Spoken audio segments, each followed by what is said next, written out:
கோவிந்த நாமம் நமக்கு வைகுண்ட பதவியை தரும். கோவிந்தா கோவிந்தா என்று நாராயணனுடைய நாமங்களை சொல்ல சொல்ல அந்த நாராயணனுடைய நாமங்களை நாம் எவ்வளவு சொல்கின்றோமோ நம்முடைய ஜென்மம் கடைத்தேறி நாம் வைகுந்த பதவியை அடையலாம். குறிப்பாக ஒரு சில விரதங்கள் இருக்கின்றது. மாதா மாதம் வருகின்ற ஏகாதசி விரதம். ஏகாதசி விரதம் அனுஷ்டிப்பவர்களுக்கு அவர்களுடைய மரண காலத்திலே மரண பயம் என்பது இருக்காது. அவரை யமதூதர்கள் யமகிங்கரர்கள் வந்து அழைத்து செல்ல மாட்டார்கள். அவர்களை ஏகாதசி விரதம் இருப்பவர்களை நாராயணனுடைய அடியார்கள் வந்து அழைத்து செல்வார்கள். இந்திரலோகத்திலிருந்து வைகுந்தத்திலிருந்து நாராயணனுடைய அடியார்கள் வந்து அழைத்து செல்வார்கள். இது ஐதீகம். ஆகவேதான் விரதங்களிலே மிகச்சிறந்த விரதம் ஏகாதசி விரதம்.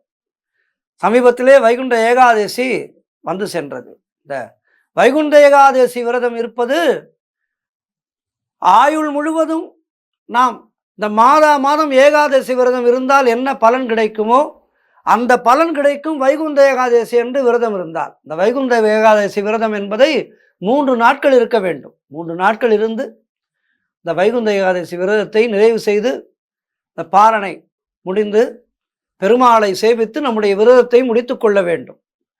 ஆக இந்த வைகுண்ட ஏகாதசி விரதம் என்பது நமக்கு பரம பதத்தை அளிக்கக்கூடியது.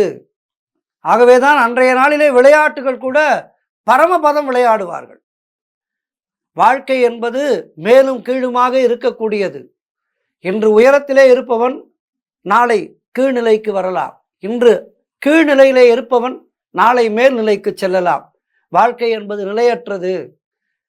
இந்த உலகத்தினுடைய சுக சௌக்கியங்கள் எல்லாம் நிலையற்றது. நாம் தாமரை இலை தண்ணீர் போல் இருக்க வேண்டும் என்பதையெல்லாம் நமக்கு உணர்த்துவதுதான் வைகுண்ட ஏகாதசி அன்று நாம் பரமபதம் விளையாடுவது. அது ஏதோ விளையாட்டு அல்ல.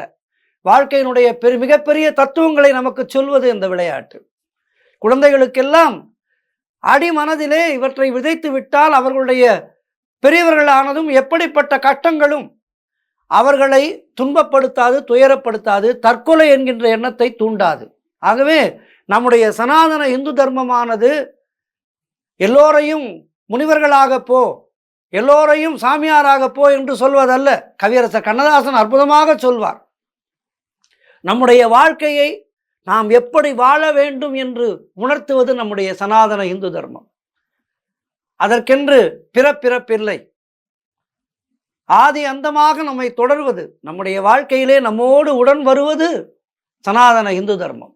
ஆக விளையாட்டிலே கூட நமக்கு அற்புதமான தத்துவங்களை பொதித்து வைத்தது நம்முடைய சனாதன இந்து தர்மம். சரி, இன்றைய நாளிலே நாம் என்ன பார்க்க போகின்றோம் என்றால், சொர்க்கவாசல் திறக்கின்றார்கள். பெருமாள் கோவில்களிலே எல்லாம் வைகுண்ட ஏகாதசி அன்று சொர்க்கவாசல் திறக்கின்றார்கள். இந்த சொர்க்கவாசல் திறக்காத கோவில்கள் என ஒரு சில கோவில்கள் உண்டு. அந்த கோவில்கள் என்னென்ன, அவற்றை பற்றி தான் இன்றைய நாளிலே நாம் பார்க்க இருக்கின்றோம். கும்பகோணம் ஸ்ரீ சாரங்கபாணி ஆலயம். இந்த ஆலயத்திலே சொர்க்கவாசல் எனப்படுகின்ற பரமபத வாசல் கிடையாது. இதற்கு என்ன காரணம் என்றால், இத்தலத்து சுவாமி நேரே வைகுண்டத்திலே இருந்து இங்கு பூலோகம் வந்து விட்டவர். மகாலட்சுமியினுடைய அவதாரமான கோமலவல்லியை மனம் முடிப்பதற்காக திருமால் தான் எழுந்தருளியுள்ள ரதத்துடன் வைகுண்டத்திலிருந்து இங்கு வந்து கோமலவல்லி தாயாரை மணந்து கொண்டார். ஆகவே இங்கே இவரை வணங்கிவிட்டாலே பரமபதம் முக்தி கிடைத்துவிடும் என்பதால் இந்த ஆலயத்திலே சொர்க்கவாசல் என்பது கிடையாது. இவரை வணங்கினாலே சொர்க்கவாசல் தான். இவரை வணங்கிவிட்டாலே வைகுண்டத்திற்கு சென்று விடலாம். ஆகவே இந்த கும்பகோணம் சாரங்கபாணி ஆலயத்திலே சொர்க்கவாசல் திறப்பு என்பது தனியாக கிடையாது. மேலும் இங்கே உள்ள உத்தராயண தட்சிணாயன வாசலை கடந்து சென்றாலே பரமபதம் கிட்டுவிடும் என்பது நம்பிக்கை. ஆகவே நேரத்தை கடத்தாமல் தை பிறந்திருக்கின்றது, இதுவரை சாரங்கபாணி ஆலயத்திற்கு செல்லவில்லை என்றால் இந்த மாதத்திலே சென்று வழிபடுங்கள். வழிபட்டால் வைகுண்ட ஏகாதசி அன்று பெருமாளை வழிபட்ட பலன் கிடைக்கும். நமக்கு சொர்க்கம் நிச்சயம், வைகுண்டம் நிச்சயம். அதேபோல் உத்தராயண வாசல் வழியே தை முதல் ஆணி வரையில் செல்லலாம்.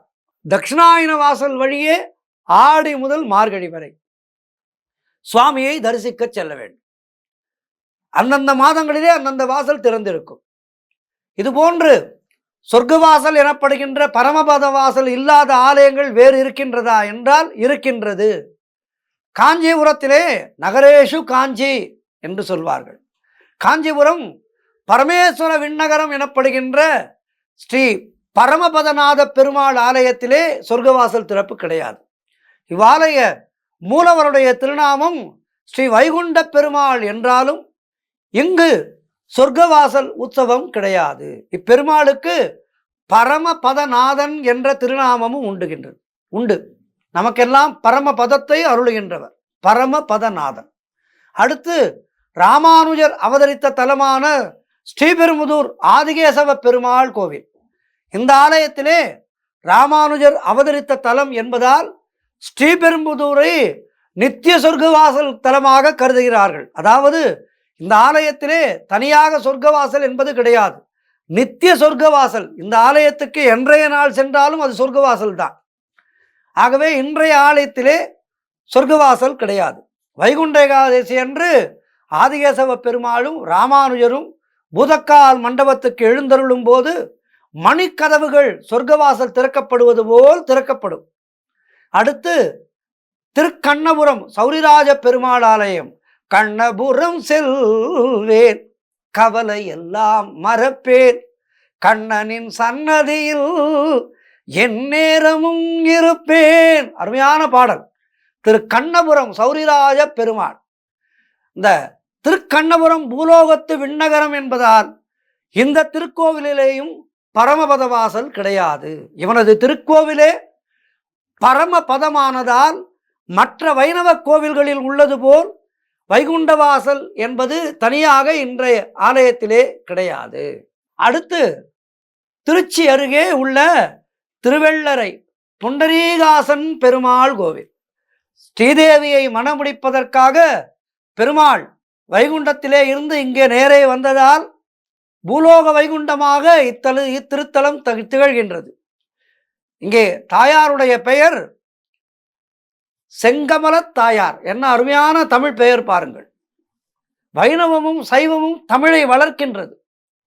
இந்த இரண்டும் இல்லை என்றால் பாரதியார் பாடியது போல் தமிழ் இனி மெல்லச் சாகும் என்று தமிழ் அற்று போயிருக்கும். சைவமும் வைணவமும் பல்லக்குகள் போல் சுமந்து நம்முடைய தமிழை சுமக்கின்றது. இந்த பெருமாளை வணங்கினாலே பரமபதம் கிடைத்துவிடும் என்பதால் இங்கு சொர்க்கவாசல் கிடையாது. இங்கு வைகுண்ட ஏகாதசி அன்று சொர்க்கவாசல் திறப்பு என்பது தனியாக கிடையாது. ஆக இப்படிப்பட்ட பெருமாள் கோவில்களை எல்லாம் தேடி தேடி வணங்க வேண்டும். வணங்கி வைகுண்ட பிராப்தியை எல்லோரும் பெற வேண்டும் என்பது ஐதீகம். ஆகவே நமக்காக ஆன்மீகம் அருமையாக கற்றுத்தந்திருக்கின்றது. இவற்றையெல்லாம் கடைபிடித்து வைகுந்தனுடைய நாமத்தை அனுதினமும் பாடுவோம். எல்லோரும் பரமபதம் அடைவோம். பிறப்பில்லா பெருவாழ்வு பெற வேண்டும் எல்லோரும். நமோ வெங்கடேசா, நமோ நாராயணா, நமோ கோவிந்தா. நன்றி.